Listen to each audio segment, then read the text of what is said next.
Hello, welcome to another maths tutorial. Today we're continuing what we looked at in a previous video, which is double angle identities. Today specifically we're going to be looking at examples of how to actually use them. The last video we did on these, we were looking at proving them, where they come from, as well as talking about how you're meant to know when you should or shouldn't be using them. So that would be a useful video to look at if you haven't already, but therefore today we're focusing on just mostly doing examples.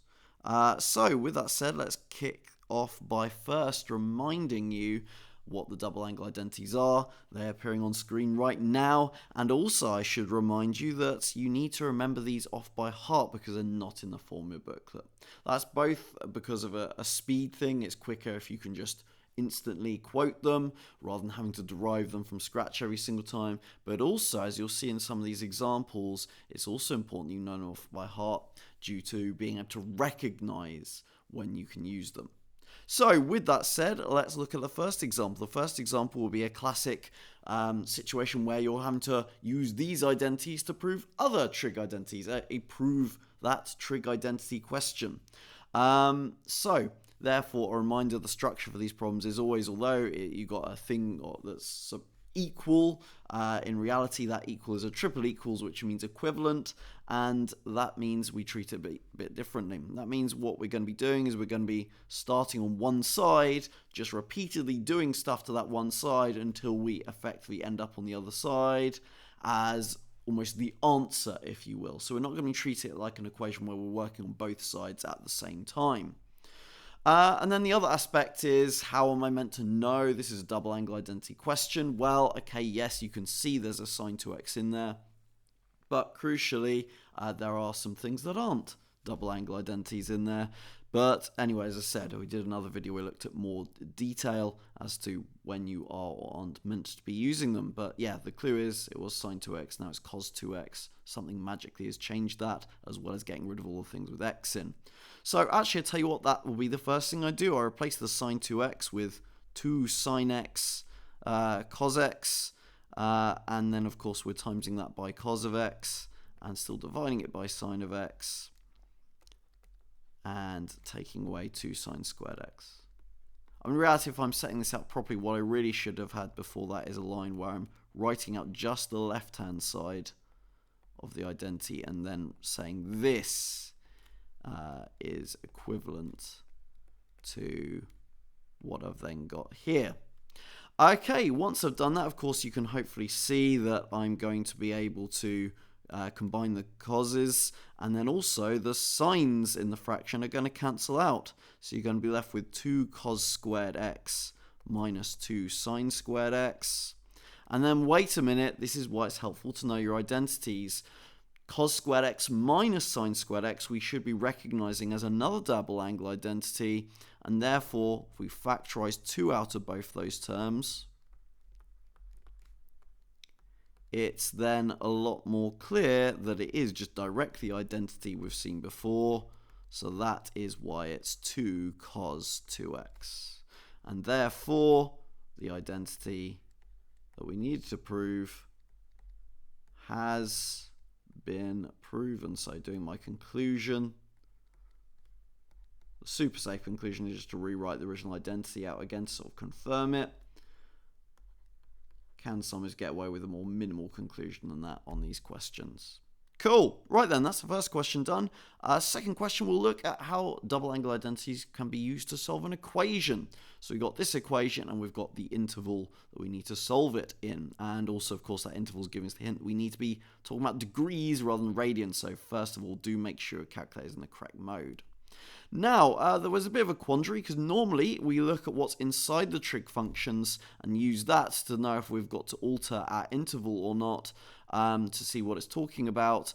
But we've got one trig function with an x inside, which would be fine because that means we wouldn't have to adjust the interval. But the other thing confusing is a 2x in it, which is annoying because that means we would have to adjust the interval. But once again, not really a problem because we go back to what I said before, which is ultimately different things inside the trig functions, we're going to want to use a double angle identity to alter that fact. We want the same thing to be inside all the trig functions ideally. So therefore I'm going to replace cos2x with one of its identities, but wait a minute, there's 3 different identities to choose from for cos2x. So whenever cos2x is involved, you do sometimes have to have an element of tactics involved in terms of deciding which of those 3 identities you're going to use for cos2x. And therefore, in this particular scenario, because the other thing we've got in there is a cos-x, and we prefer when trig equations, not always possible, but we prefer it when they just talk about the same single type of trig function throughout the entire equation.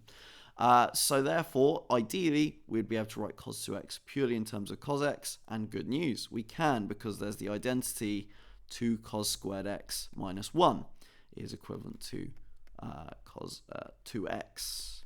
So there we go. We have rewritten the equation like this, which, if I do a bit of rewriting, will quickly make you realize, hooray, we have got a disguised quadratic.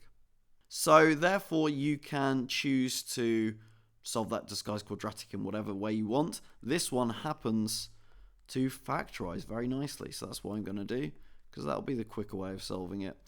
But obviously, if you need to use the quadratic formula, whatever you need. But either way, we end up with 2 mini equations, which are then both not too bad to solve, because the first one will lead to cos of x equals minus a half. The other one will lead to cos of x equals 1. And then we solve those 2 trig functions individually. We do x equals arc cos of minus a half. And that would be, thinking about that, 120 degrees. Obviously, you just type that into your calculator, probably quicker than trying to think of it in your head. And then we can get a second solution by doing 360 minus 120, which of course is 240 degrees. And then the other equation, we'd have x equals arc cos of 1. And that would come to 0, funny enough. Could do 360 take away 0 to get 360, but you might realize, of course, we're not including 360. So that's not one of the ones we're going to be including. So we want this one, this one. We do want 0 because 0 is inclusive in the interval. And therefore, the final answers are x equals 0, 120, 240 degrees. So 3 answers. There you go. Example 2 done. And on to example 3. And this is a good example of why it's important you know your double angle identities off by heart, because it's helpful for not just being able to use them, but also to know when to use them, because it's all about recognizing situations where they've cropped up, because it looks familiar to what you've seen in the identities. For instance, this equation here, okay, first of all, worth pointing out in radians, so put your calculator in the correct mode before you start. But also on the left-hand side, at first it appears quite nice because we've got it's already split into factors in terms of the structure, something times by something else, which is normally really helpful if the equation's equal to 0. But you'll notice that isn't the case here. Remember, if something's equal to 0, if something's split into something times by something, that's really helpful, because you can say the individual factors are therefore individually equal to 0 for solving the equation. As it's equal to 1, though, that ruins everything, and so therefore we don't like it being as it is currently on the left, because we've got lots of different trig functions. So it'd be nice if we can combine them all into one big one. And wait a minute, we can, because we recognize that sine x times by a cos x appears as part of the identity sine of 2x, because 2 sine x cos x is equal to sine 2x. Therefore, that means we can replace a sine x times by a cos x with 1/2 of sine of 2x. And so therefore, I can now substitute that into my equation. So doing that, we'll have 4 lots of 1/2 of sine 2x equals 1. That, of course, simplifies to 2 sine 2x equals 1, which therefore is sine of 2x equals 1/2. We see there's a 2x inside, which means I need to adjust what's inside my interval. So adjusting my interval, so it's talking about 2x. We're now going to be talking about 0 to 4 pi. doubling everything in the interval. And then, therefore, I can find the first solution by doing, or saying 2x is equal to arc sine of a half, which will get you pi over 6. Then we need to, before dividing by 2, we need to find all the other potential solutions there would be. The moment you started trying to undo sine, you've got to fully undo sine. So therefore, do the rules. So pi minus pi over 6 to get 5 pi over 6.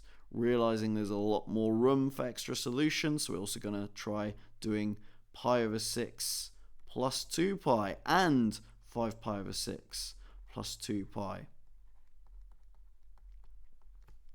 If we were to do that, you'd end up with 13 pi over 6 and also 17 pi over 6. So at this point, we realize there probably aren't going to be any more solutions, because if you add an extra 2 pi to 13 pi over 6, you're going to end up with 25 pi over 6, which is bigger than 4 pi. We also know we're not going to have to take away 2 pi to get any solutions either. That will go below 0. So therefore, these are all the values for 2x, and therefore x now can be found, because we now can divide everything by 2, because we've found the number of solutions we need to find. So therefore, pi over 6 divided by 2 is pi over 12. 5 pi over 6 divided by 2 is 5 pi over 12. And doing the same with the other two things, we get 13 pi over 12 and 17 pi over 12. Sorry, my comma's starting to look a bit like ones in between, sorry. But anyway, 17 pi over 12 is the final answer. There you go. There's that question solved, and those are a nice selection of examples for when double angles can be used to help you do certain things. Hopefully you found this video useful. I shall see you in a future video.